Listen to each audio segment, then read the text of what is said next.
Bonjour et bienvenue sur Doumi et les chinoiseries. Aujourd'hui, c'est Domenico qui va vous présenter ce Dodocool, un lecteur audio qui m'a été envoyé il y a déjà 2 mois, bien avant les vacances. Et bon, j'ai profité de mes vacances, j'avais pas vraiment envie de le faire. Et donc maintenant, je m'y colle et je vais vous présenter ce lecteur. Donc, commençons par ce qu'il y avait dans la boîte. Eh bien, dans la boîte, nous avions un câble USB classique, avec une sortie micro USB. Nous avions un fascicule multilangue, il y a le français, traduit approximativement, un certificat de garantie, et c'est tout, vous voyez, c'est à peu près tout. Une belle boîte, bien jolie, on la met là, et forcément il y avait le lecteur. Donc, un esthétisme, comme vous pouvez le voir, un esthétisme qui nous plonge directement dans le passé, donc avec son côté un peu iPod ou lecteur MP3 il y a quelques années. Ceux qui ont plus de 30 ou voire même 40 ans s'en rappelleront. Ce Dodocool a la particularité de pouvoir lire les fichiers audio, plusieurs fichiers audio, mais surtout de reproduire les sons de manière fidèle. Évidemment, que ce soit en un MP3 ou en FLAC, vous verrez une différence forcément, puisque vous savez, je ne dois pas vous expliquer un peu la différence du MP3 ou du FLAC. Dans la boîte, donc je vous ai dit ce qu'il y avait, entièrement en aluminium, donc c'est de l'alu tout ça. Il tient bien en main. Il y a un assemblage sans défaut, vous pouvez le voir, c'est nickel, il n'y a rien qui dépasse. Il a une bonne prise en main et franchement, on voit que c'est du costaud.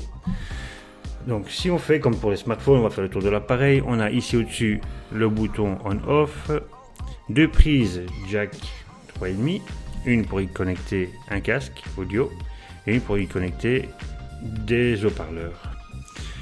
Sur le dessous, on a la prise pour le micro USB, donc pour la recharge ou pour le charger ou pour le brancher sur le PC.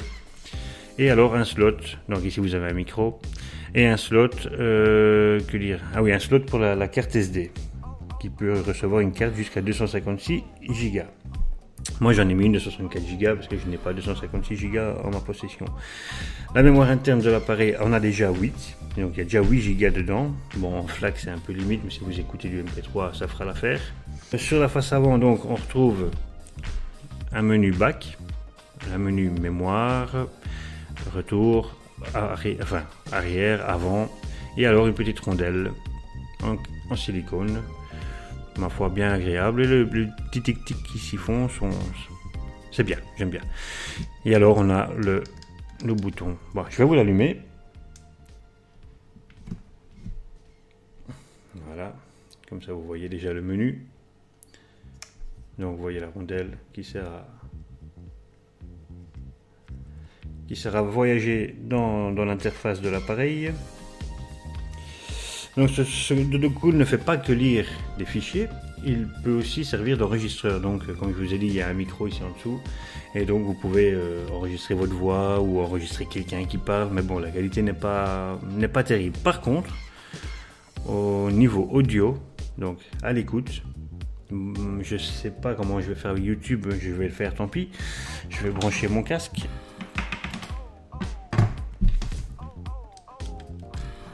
Je dois vous dire qu'il a un volume qui déboîte.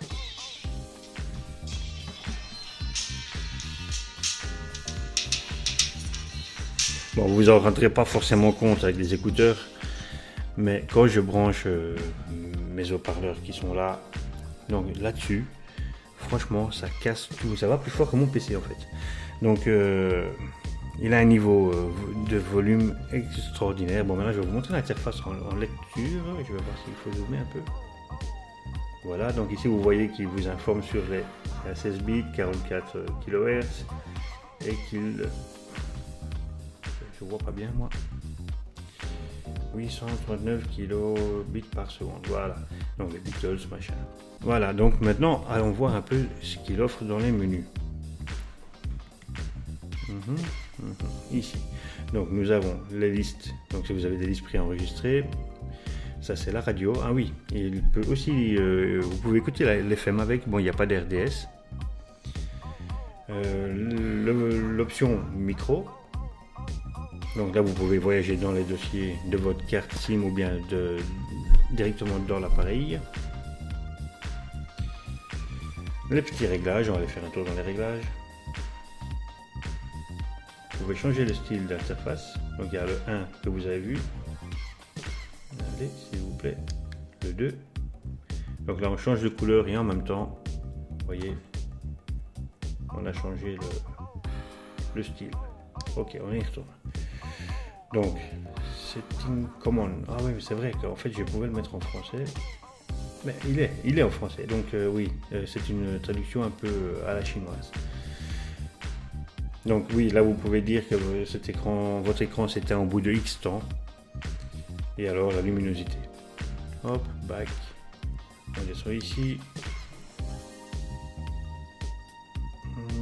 Ouais. Ah oui, il s'éteint. Là il s'éteint complètement au bout de X minutes. Voilà. Le bout de défaut. Ah oui, ça c'est quand vous voulez qu'il s'allume directement à 50% de volume ou à 100%, vous le mémorisez. Et moi il est d'office à 100%. Ça j'ai pas compris à quoi ça servait. Pas important, puisque je m'en suis servi très bien comme ça. Ça non plus.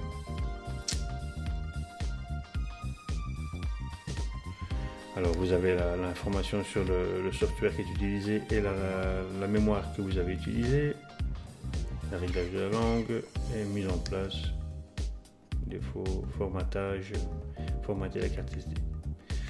Voilà, bah écoutez, j'ai déjà à peu près tout dit sur cet appareil.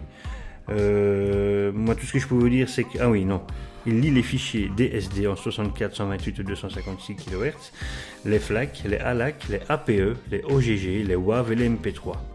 Et ceci, comme je vous ai dit, avec un volume qui éclate tout. Pour conclure, bah écoutez, il y a un bon software apparemment, mais traduit approximativement, mais qui ne pose pas de problème à l'utilisation. Bon, il y a des trucs que je ne me suis pas servi, vous avez vu dans les menus, il y a des trucs que je ne sais même pas ce que c'est, mais ça ne m'a pas empêché d'écouter ma musique. Donc je vais vous faire les pour et les contre. Je lui donne déjà une note de 8 sur 10, on va pas exagérer, on va pas faire... parce qu'il y a des trucs qui coûtent 2-3 fois plus cher et j'imagine qu'il doit y avoir des options en plus. Déjà, le plus gros défaut que j'ai trouvé à ce truc, c'est qu'il n'a pas de Bluetooth. Et ben, c'est à peu près tout, parce que je n'ai que des pour à dire. Donc le volume, l'utilisation qui est franchement facile, la fabrication qui est nickel, une autonomie qui vous garantit 30 heures d'écoute, 30 heures faciles, parce que bon, ben, j'ai pris le bateau pendant 21 heures et je peux vous dire que 19 heures il a fonctionné et encore après. Donc, il a une batterie de 1400 mAh, donc de ce côté-là vous êtes tranquille. Maintenant je vais vous dire où l'acheter. Et on va enlever ce truc-là pour ne plus faire de bruit de pelle. Voilà. Donc c'est une courte vidéo, hein, parce que bon, il n'y a pas grand-chose à dire sur ce lecteur, si ce n'est qu'il n'est pas Bluetooth. C'est le point le plus négatif que j'ai, mais au casque ça fonctionne super bien. Alors sur Amazon, il se trouve à 59,99 €. Je vous mettrai le lien sous la description de la vidéo. Et bon ben voilà, je vous salue et je vous présenterai, je ne sais pas encore si c'est un smartphone ou un casque de réalité virtuelle le prochain truc, mais il y a du matos qui arrive et du matos que je dois vous présenter absolument. Donc à bientôt et ciao ciao.